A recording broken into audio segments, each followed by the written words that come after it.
Hello everyone, সকলোকে welcome জনাইছো YouTube channel career আসামলৈ। আজিৰ এই ভিডিঅ'টিত আমি আলোচনা কৰিম আমাৰ ইণ্ডিয়ান আৰ্মি বা আমাৰ ভাৰতীয় আৰ্ম ফ'ৰ্চ বিলাকে যিবিলাক অপাৰেশ্যন বিভিন্ন সময় বিভিন্ন ক্ষেত্ৰত কৰিছিল সেই অপাৰেশ্যন বিলাকৰ নাম পৰীক্ষাত আহে। গতিকে আসাম পুলিচৰ যে ৰিটেন এক্সাম হ'ব বা হেল্থ ডিপাৰ্টমেণ্টৰ যে ৰিটেন এক্সাম হ'ব গৈ আছে, সেই এক্সামতো এনেকুৱা ধৰণৰ অপাৰেশ্যনৰ কথা বা অপাৰেশ্যনৰ নাম আহিব পাৰে। গতিকে আমি জানি থোৱাটো ভাল হ'ব এই অপাৰেশ্যনবিলাকৰ নামবিলাক। আৰু আপোনালোকে দেখিছে ইয়াতে different military operations conducted by India. যেতিয়া কোনোবা এখন দেশত কিবা এটা গণ্ডগোল লাগে তেতিয়া আমাৰ ইণ্ডিয়ান আৰ্মিয়ে বা ইণ্ডিয়ান আৰ্ম ফ'ৰ্চে সেই দেশত ফচি থকা যিবিলাক আমাৰ ভাৰতীয় মানুহ তেওঁলোকক উদ্ধাৰ কৰি বা অন্য ঠাইলৈ স্থানান্তৰ নিৰাপদ ঠাইলৈ স্থানান্তৰ কৰি পেলাই তেওঁলোকে কামবোৰ কৰে। আৰু সেই যিটো কাম কৰা হয় এটা অপাৰেশ্যনৰ মাজেৰে কৰা হয়। গতিকে সেই অপাৰেশ্যনবিলাক বিভিন্ন সময়ত বিভিন্ন নাম দিয়া হয়। গতিকে আজিৰ ভিডিঅ'টিত আমি কেইটামান তেনেকুৱা অপাৰেশ্যনৰ কথা জানিম। আৰু যিসকলে চেনেলটো ফাৰ্ষ্ট টাইম চাইছে কাইণ্ডলি চেনেলটো ছাবস্ক্ৰাইব কৰি ল'ব এনেকুৱা ধৰণৰ ভিডিঅ'ৰ কাৰণে, আৰু শ্বেয়াৰ কৰি দিব আপোনালোকৰ বন্ধুবৰ্গৰ মাজত ভিডিঅ'টো, যাতে তেওঁলোকেও এই ইনপুটছখিনি পায় পৰীক্ষাৰ কাৰণে প্ৰিপাৰেশ্যন চলাবৰ কাৰণে। তো ইয়াতে দেখিছে প্ৰথমতে মই লিখিছোঁ different military operations conducted by India. প্ৰথমতে আছে name of operation, then operation purpose, operation নাম আৰু কি কাৰণে কৰা হৈছিল, উদ্দেশ্যটো কি আছিল। তো প্ৰথমতে আছে অপাৰেশ্যন দেৱী শক্তি। এইটো 2021 এটা অপাৰেশ্যন আছিল আৰু ইয়াৰ উদ্দেশ্য আছিল টু ইভাকুৱেট, ইয়াত দেখিছে আপোনালোকে, to evacuate Indian citizens and foreign nationals from Afghanistan.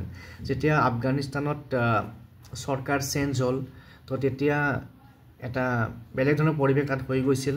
তো সেই আফগানিস্তানৰ পৰা আমাৰ ইণ্ডিয়ান যিবিলাক নাগৰিক তাত আছিল তেওঁলোকক উদ্ধাৰ কৰাৰ কাৰণে এই অপাৰেশ্যন দেৱী শক্তি 2021 চনত লাঞ্চ কৰা হৈছিল। নেক্সট অপাৰেশ্যন গংগা 2022 চনত হৈছিল to bring back Indian stranded in neighbouring countries during the 2022 Russian Ukraine war. এই ৰাছিয়া আৰু ইউক্ৰেইনৰ যুদ্ধৰ সময়ত তাৰ চাৰিওফালৰ বা নেইবাৰিং যিবিলাক দেশ আছে, ওচৰ চুবুৰীয়া দেশত আমাৰ যিবিলাক ইণ্ডিয়াৰ মানুহ ফচি আছিল তেওঁলোকক উদ্ধাৰ কৰাৰ কাৰণে এই অপাৰেশ্যন গংগা আৰম্ভ কৰা হৈছিল। নেক্সট অপাৰেশ্যন কাবেৰী 2023 হৈছিল আৰু বিষয়টো আছিল to evacuate Indian citizens from and foreign nationals from Sudan during the conflict. এই চুডান নামৰ দেশখনত যি কনফ্লিক্ট হৈছিল, তো সেই দেশখনৰ যিবিলাক আমাৰ ইণ্ডিয়ান ফচি আছিল তেওঁলোকক উদ্ধাৰ কৰিবৰ কাৰণে এই অপাৰেশ্যন কাবেৰী লাঞ্চ কৰা হৈছিল। Next operation Dost. Operation Dost 2023 চনত ষ্টাৰ্ট কৰা হৈছিল আৰু উদ্দেশ্য আছিল search and rescue operation in Turkey Syria earthquake. যে তুৰ্কী আৰু চিৰিয়াত যি ভূমিকম্প হৈছিল এই ভূমিকম্পৰ পৰা আমাৰ ইণ্ডিয়ান মানুহবিলাকক উদ্ধাৰ কৰাৰ কাৰণে তাত অপাৰেশ্যন ড'ষ্ট লঞ্চ কৰা হৈছিল। নেক্সট অপাৰেশ্যন অজয় 2023 আৰম্ভ কৰা হৈছিল আৰু বিষয়টো আছিল to facilitate the return of Indians from Israel. ইজৰাইলত যিহেতু আপোনালোকে জানে যে ইজৰাইলত বহুত গণ্ডগোল হৈ আছে বা হৈ থাকে। গতিকে ইজৰাইলত সেই সময়ত যিসকল ইণ্ডিয়ান মানুহ ফচি আছিল বা ইণ্ডিয়ান চিটিজেনছ তাত পঢ়ি আছিল, কিবা কাম কৰি আছিল, তেওঁলোকক উদ্ধাৰ কৰাৰ কাৰণে এই অপাৰেশ্যন অজয় 2023 চনত লাঞ্চ কৰা হৈছিল। নেক্সট আছে এটা অপাৰেশ্যন ইন্দ্ৰাৱতী 2024 লাঞ্চ কৰা হৈছিল আৰু এই অপাৰেশ্যন ইন্দ্ৰাৱতীৰ উদ্দেশ্য আছিল to relocate stranded Indians in violence wrecked Haiti. Haiti নামৰ এখন দেশত অলপ গণ্ডগোলীয় পৰিৱেশৰ সৃষ্টি হৈছিল আৰু সেইটো কাৰণে তাৰে পৰা যিখিনি আমাৰ ইণ্ডিয়ান আছে তেওঁলোকক ছেফ জেগালৈ স্থানান্তৰ কৰাৰ কাৰণে এই অপাৰেশ্যনটো লঞ্চ কৰা হৈছিল। ইয়াৰ উপৰিও এনেকুৱা অপাৰেশ্যন আপোনালোকে বহুত পাব আমাৰ ভাৰতৰ ফালৰ পৰা বা ভাৰতৰ আৰ্ম ফ'ৰ্চবিলাকে যিবিলাক অপাৰেশ্যন লৈছিল বহুত আছে।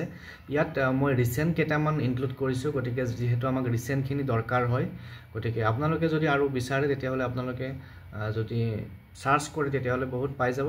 কিন্তু এনেকুৱা অপাৰেশ্যনৰ পৰা প্ৰশ্ন অহাৰ সম্ভাৱনা পূৰ্ণ আছে। কাৰণ কিয়, আমাৰ যিহেতু বিশেষকৈ আমাৰ ইণ্ডিয়ান যিটো মিলিটাৰী ছিষ্টেমৰ লগত জড়িত বা আমাৰ ৰেস্কিউ অপাৰেশ্যন এইবিলাকৰ লগত জড়িত, প্লাছ আসাম পুলিচৰ পৰীক্ষা, গতিকে অলপ লিংক আছে আসাম পুলিচ হওক বা মিলিটাৰী হওক। গতিকে আপোনালোকে এনেকুৱা ধৰণৰ অপাৰেশ্যন ৰিলেটেড ইনফৰমেশ্যনখিনি অলপ জনাটো দৰকাৰ গতিকে আজিৰ ভিডিঅ'ত এইখিনি শ্বেয়াৰ কৰিলোঁ নেক্সট ভিডিঅ'ত আৰু এনেকুৱা ধৰণৰ ইনফৰ্মছ লৈ আহিম চেনেলটো চাই থাকিব থেংক ইউ